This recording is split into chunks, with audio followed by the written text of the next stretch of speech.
The ship breached Earth's exosphere with the grace of a diplomat and the silence of a predator. It shimmered like obsidian glass against the edge of sunrise, casting long, translucent shadows over the upper atmosphere. Earth's orbital defense network tracked its every meter, not because it was hostile, but because it might be. Captain Darien Locke didn't look up from the terminal as the advisory flashed red. He sipped cold black coffee, the kind only career soldiers could stomach, then calmly inserted the final bolt into the chamber of his sidearm. The rest of his team, Mercer and Ramos, waited in the briefing lounge, quiet and unreadable. Commander Halvorson's voice cut into the silence through the intercom. "Locke, we got guests." Locke didn't answer. He holstered his pistol, smoothed down the creases of his black tactical coat, and stepped out.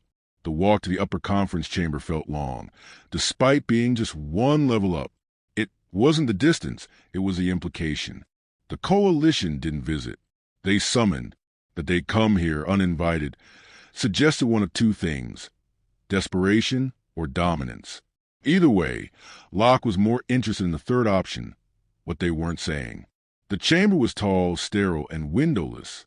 At its center stood Ambassador Zelvorin, a being too symmetrical to be trusted. He looked humanoid in the way statues mimic people: tall, pale gray skin, crystalline eyes, and no visible mouth. His two guards flanked him like ceremonial shadows. A translator device on his collar pulsed softly as he turned to address the humans. "We bring an offer," it said, with a delay that made it sound rehearsed. Commander Halvorson stood beside Locke, shoulders stiff. "And that would be?" "Protection," the ambassador replied, tone as smooth as synthetic silk. "The galaxy is shifting. There are threats beyond your current perception. We wish to shield your world under the Coalition Charter: peace, security, resource networks, and territorial defense." Mercer, who'd entered quietly, raised an eyebrow. "From what?" The ambassador tilted its head, as if the question didn't compute. "From annihilation. From those who do not follow order. From chaos." Vince Ramos exhaled sharply through his nose. "Sounds like you're describing yourselves." The guards tensed. Locke stepped forward, his voice calm, deliberate. "We appreciate your concern, Ambassador. Earth's had its share of chaos. Civil wars, colony rebellions, economic collapse. We're still standing. If someone's threatening this planet, we'd like to see them try." The translator blinked again, slower this time. "This isn't a threat. It's a promise of alliance." "No," Locke corrected. "It's a pitch. One that smells of bait." Halvorson cleared his throat, trying to maintain diplomacy. "Captain Locke leads our long-range response unit. Specialized observation and neutralization. If there's something the Coalition knows that we don't, they're best equipped to investigate." Zelvorin's eyes flickered. "You have sniper teams in orbit?" Ramos grinned. "We got sniper teams in your nightmares." Mercer's voice was dry. "And we don't miss." The ambassador was still for a moment longer than normal. The translator pulsed, then reset. A demonstration of cooperation would ease tensions. A joint mission, scouting the outer rim systems currently under observation. Locke folded his arms. Systems already under Coalition protection? "A precautionary network," Zelvorin clarified. "We can provide coordinates and clearances." Halvorson gave Locke a subtle nod. The offer wasn't trust, it was bait. But bait had a purpose, and purpose meant trail. Locke turned to Ramos and Mercer. "Prep loadout. Cold gear, stealth profiles only. No active marks unless we're engaged first. I want eyes in 3 systems before they even realize we left." Ramos snapped a lazy salute. "Copy that, boss." As they left the chamber, Mercer walked beside him, quiet for a beat. "You believe them?" Locke's jaw was tight. "I don't believe anything that polished." "So what's the play?" Ramos asked. "We go find out what they're so eager to protect us from." The transport launched under night protocol. No fanfare, no communications, no planetary announcements. Echo Black left Earth's orbit like they'd never existed in the first place. 3 days into deep drift, Locke sat in the command seat of the silent recon frigate Shade 12. The ship was built for infiltration, not firepower. Its skin could mirror stars. Its heat signature could vanish like a ghost. On scans, it was debris, but its crew was lethal. Mercer leaned back from his console. Receiving system maps now. Looks like they're routing us to Cressida V, a terraformed outpost in Coalition territory. Supposed to be thriving. Supposed to be, Locke echoed. Satellite pings? Dead, Ramos said. No comms. Last signal was a month ago. Then silence. That's not peace, Mercer muttered. That's a grave. Still want to protect us? Ramos asked rhetorically, tapping his scope case. Maybe we should offer them protection. Locke nodded once. We drop in low orbit. No transmissions. Split recon in pairs. We don't fire unless they do first. Eyes open. Minds sharper. When the ship breached Cressida V's upper stratosphere, what they saw wasn't prosperity. It was emptiness. Buildings still like bones, tall, skeletal, and untouched. Roads were intact. Power grid still pulsed. But there were no people. Locke blinked slowly. No corpses. No signs of panic. Just absence. Ramos adjusted his visor. This place is too clean. Like it was evacuated without warning. Or without a struggle, Mercer added. Locke's mind raced. Too many questions. Too few answers. But one certainty pressed through his thoughts like a bullet chambered with intent. Whatever had come to Cressida V hadn't just erased the colony. It had replaced it with silence. Coalition calls this protection, Locke said softly. Mercer whispered. From who? Locke clenched his jaw. Wrong question. He stepped forward, surveying the hollow landscape beneath him, and corrected himself. From what? The wind on Cressida V didn't howl. It whispered, slow, unnatural, regulated, like the planet had been programmed to simulate life after losing it. Captain Locke crouched near a broken plaza terminal, eyes narrowed at the glimmering glass still intact. No scorch marks, no debris, just dust. Ramos moved past him, scanning with his scope in a smooth, fluid motion. No signs of heat signatures in the upper sectors, Ramos muttered. No ambient body warmth, no reactor bleed. It's like they packed up and left. Mercer knelt beside an access panel near a tram station. These systems are still drawing power. Lights on in government buildings. Refrigeration active in civilian quarters. Locke didn't respond. His jaw flexed slightly, his eyes always moving. He tapped his comms twice. Code for fan-out, silent pattern sweep. The team obeyed like clockwork. 2 hours later, they regrouped inside the hollowed-out transport terminal. Massive and pristine, but utterly empty. Not a footprint out of place. No looting. No broken glass. It wasn't abandonment. It was erasure. Locke stood at the center of the terminal, listening to the silence as if it could answer him. Ramos broke it first. You ever seen something so untouched feel is wrong? Mercer nodded. Clean as a memory someone wants you to forget. Locke spoke at last. Upload drone footage. Encrypt everything. I want this backed up 6 ways before we even breathe near Coalition airspace. Mercer slotted in a chip. Done.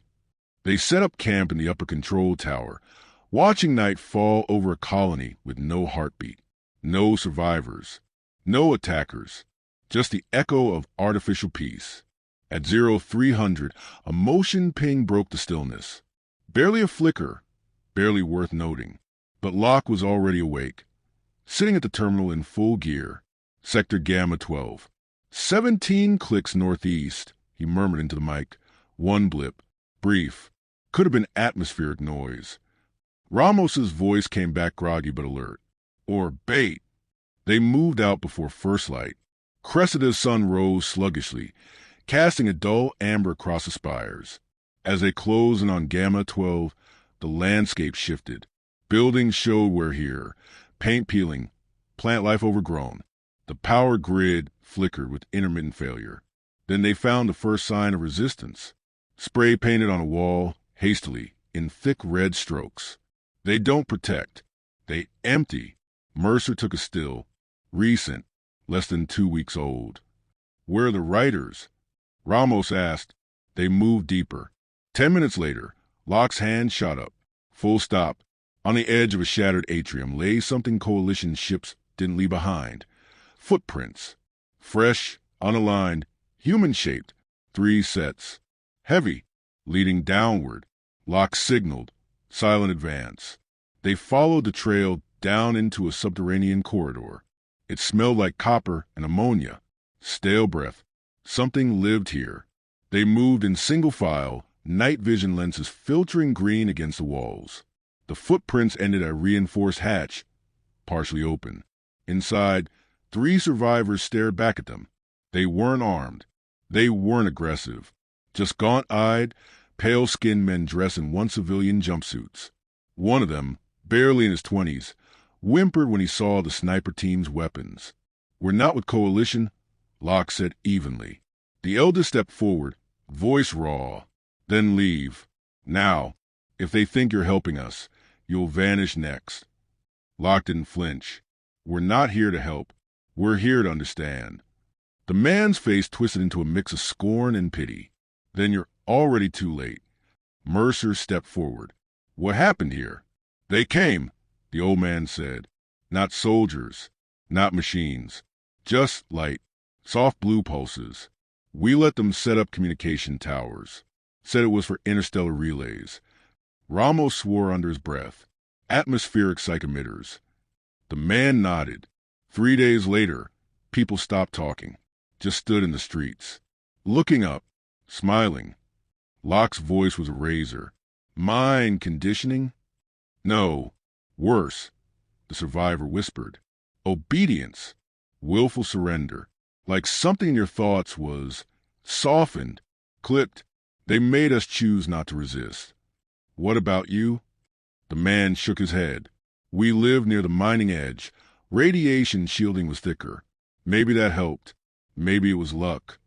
Mercer frowned. "Where are the rest?" "Gone. Marched into their ships. Smiling. Families. Children. Like volunteers. They didn't struggle. They thanked them." The silence returned like a blanket soaked in frost. No one spoke. Then the old man added, "The towers are still broadcasting." Locke looked at Mercer. "Can you track the frequency?" Mercer had his rig out in seconds. Already on it. 30 minutes later, they were standing in front of a sleek black spire, 30 meters tall, humming softly. No guards. No cameras. Just a constant, rhythmic pulse like a heartbeat designed to override thought. Ramos stared at it. "I don't like that it's unguarded." "They don't need guards," Mercer said quietly. "It defends itself through influence." Locke stepped forward and placed an EMP charge at the base. Ramos raised an eyebrow. "You sure about that?" Locke didn't blink. "I want to see what happens when we cut the leash." They detonated it from cover. The pulse died with a low groan, like a creature exhaling its last. The tower fell silent. In the next 6 minutes, 5 more motion blips appeared on their scopes. Fast, non-linear, approaching from all sides. "Here we go," Ramos said, snapping his rifle into position. Shapes emerged from the distance, sleek, humanoid, chrome-skinned, limbs too long to be natural. Their faces were smooth, featureless ovals. Silent, efficient. Locke's command came without hesitation. "Engage on my mark." The first kill came before he finished the sentence. Ramos fired clean to the skull of the nearest construct. It didn't bleed, it sparked. Mercer threw a sonic disruptor that burst in midair, shorting 2 more. Locke moved between positions like smoke, his rifle barking 3 times, dropping 3 advancing figures mid-stride. But the machines didn't slow. "Smart targeting," Mercer called out. "They're adjusting to suppressive angles." Locke switched to high-impact rounds and took out the legs of the next wave. "Keep moving." Within 10 minutes, the last chrome figure collapsed with a whine and a sharp hiss of vented fluid. The silence that followed was heavier than before. Mercer exhaled. "That's the welcoming committee, huh?" "They don't want the towers down," Locke said. "Means they can't keep pretending it's voluntary." Ramos slung his rifle. "So we shut down more towers." "We can't do it alone," Mercer replied.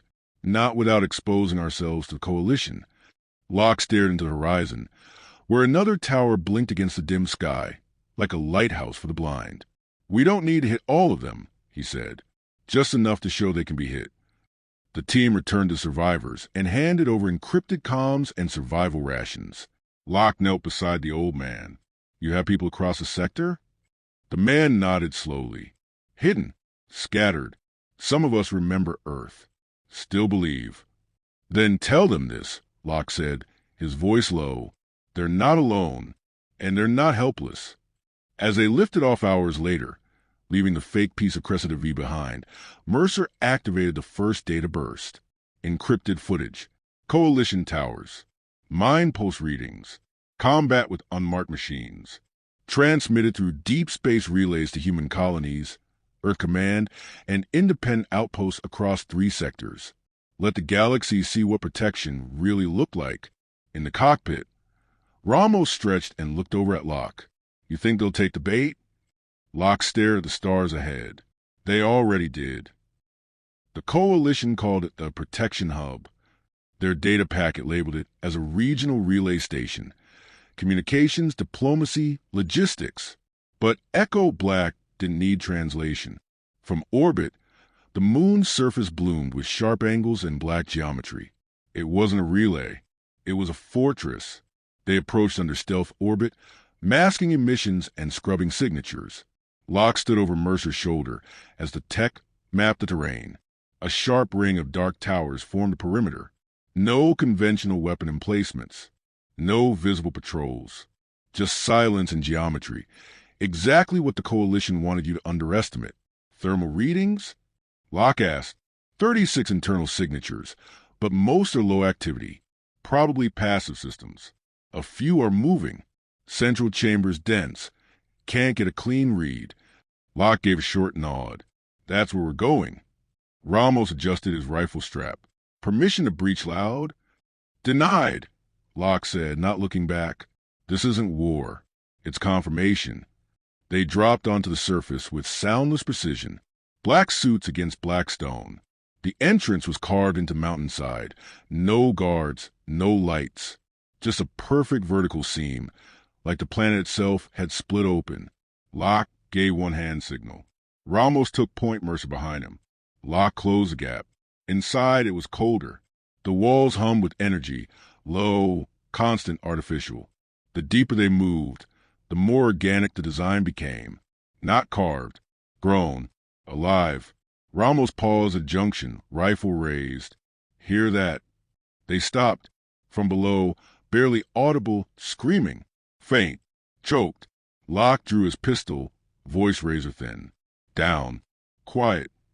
They descended in spirals. At level 6, the walls changed. Symbols emerged, etched into obsidian, curling in fractal loops. Mercer brushed a hand near one. It pulsed faintly under his glove. "Resonant inscription," he whispered. "Behavioral modifiers.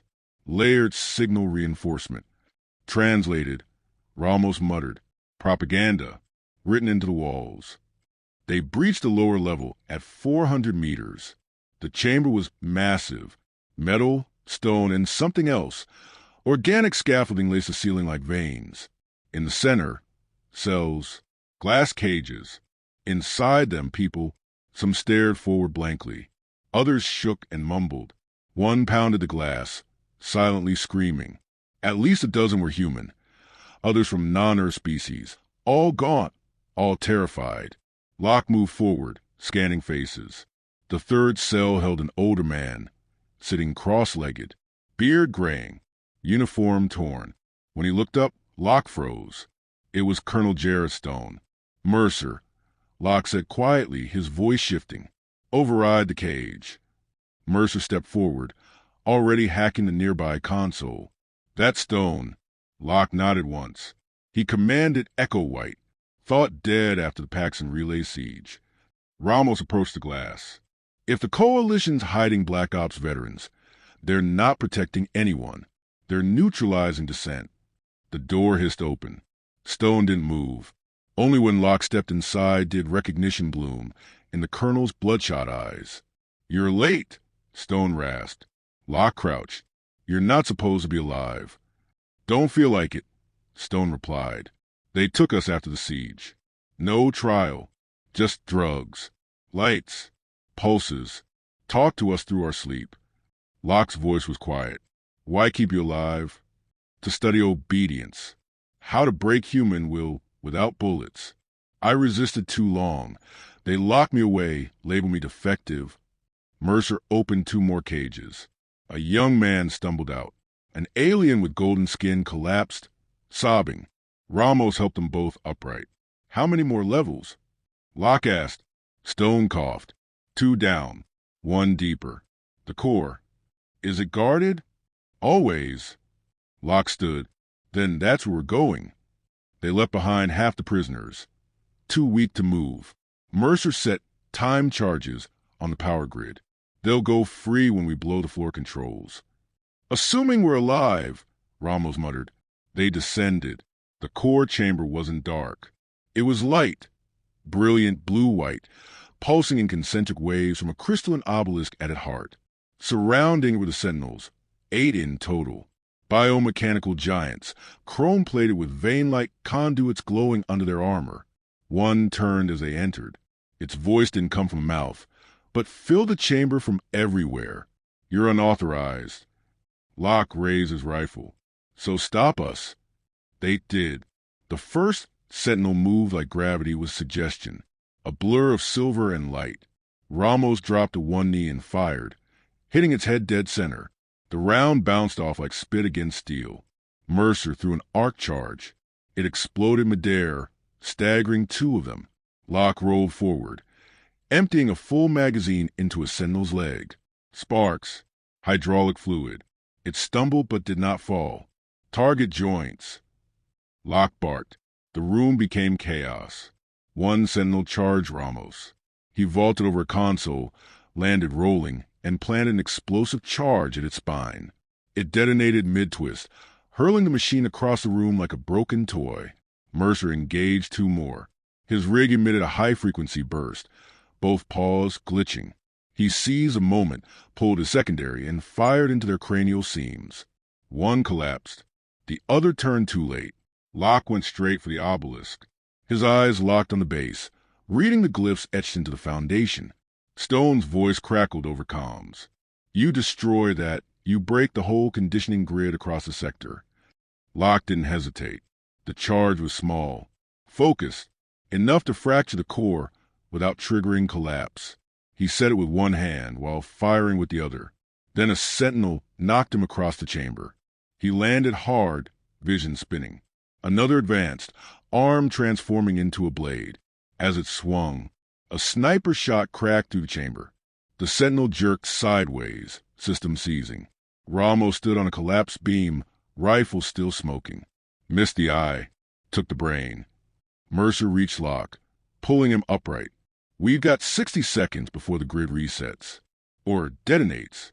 Or both. Locke triggered the charge. The light died. The room shook. Every sentinel froze. One fell.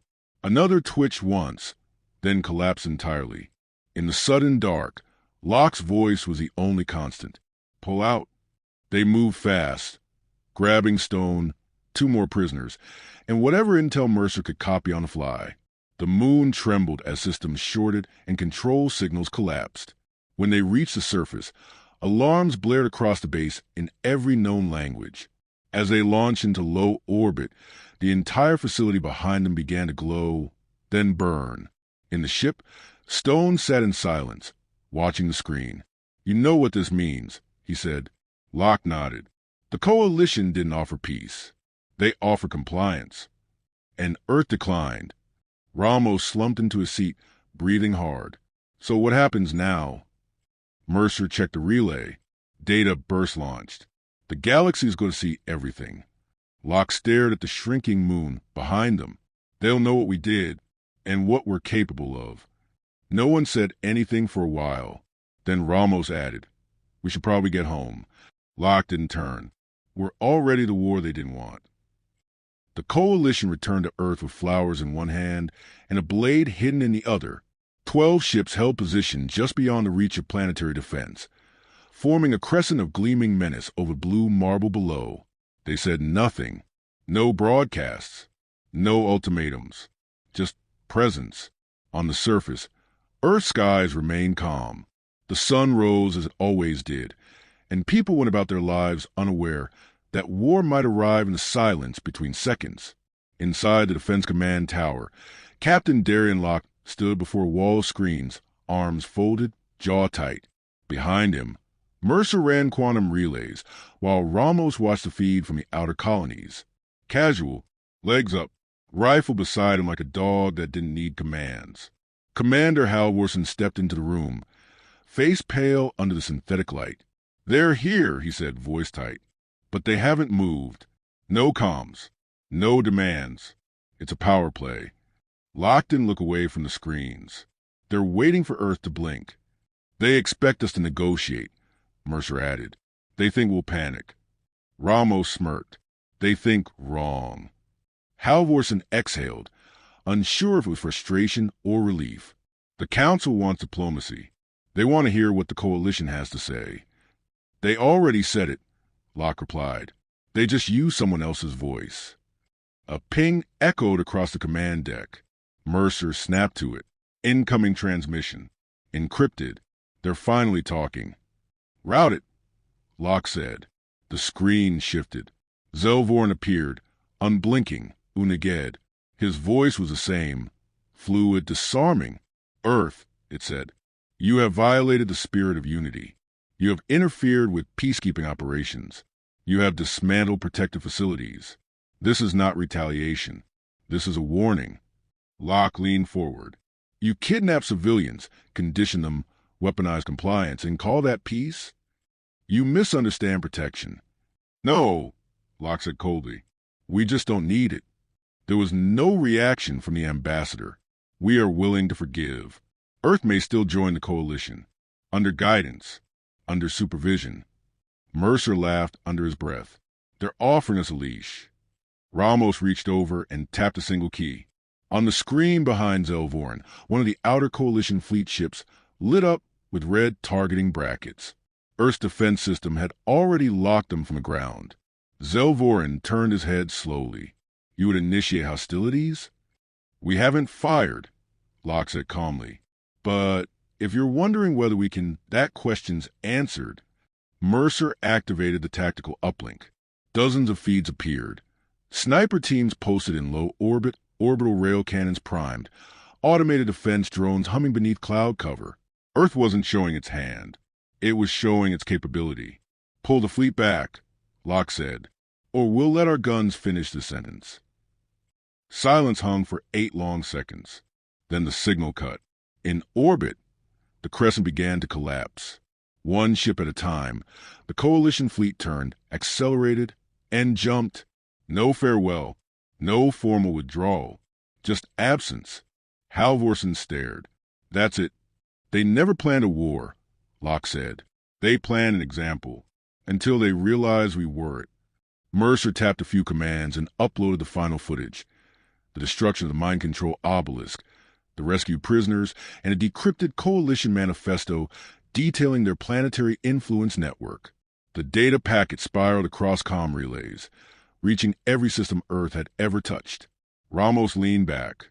"Let the galaxy decide who needs protection." 3 days later, the message came, not from a Coalition, but from one of its oldest member races.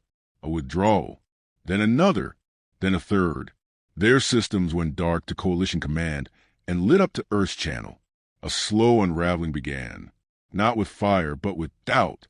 Locke watched it unfold from the roof of the command tower, wind brushing against his coat. Below, life moved on. Children played. Traders argued. Lights flickered on as dusk rolled in. Earth hadn't changed, but the galaxy had. He heard steps behind him. Ramos joined him with 2 steaming mugs. He handed one over without ceremony. "You ever think we come back from a mission and not have to shoot someone the next day?" "No," Locke said. "Still don't." "You think they'll try again?" "They won't stop," Locke replied. "But next time they won't bring words." "Good," Ramos said, sipping. "We don't talk well anyway." Inside the tower, Mercer finished a final report. It was short, clean, honest. He included every recorded detail, every risk, every lie uncovered. He ended it with one sentence. They offered Earth protection. We asked, from what? And when they couldn't answer, we did. The report was sent, archived, and shared. By midnight, it had reached colonies Earth hadn't spoken to in decades. By dawn, 2 more sniper teams volunteered for deep recon. Locke stood alone as the sun rose again, casting fire across the upper spires of Earth's last true city. He didn't smile. He didn't relax. He simply turned and walked back inside. They weren't heroes. They were humans. And the galaxy had just remembered why that was the most dangerous thing of all.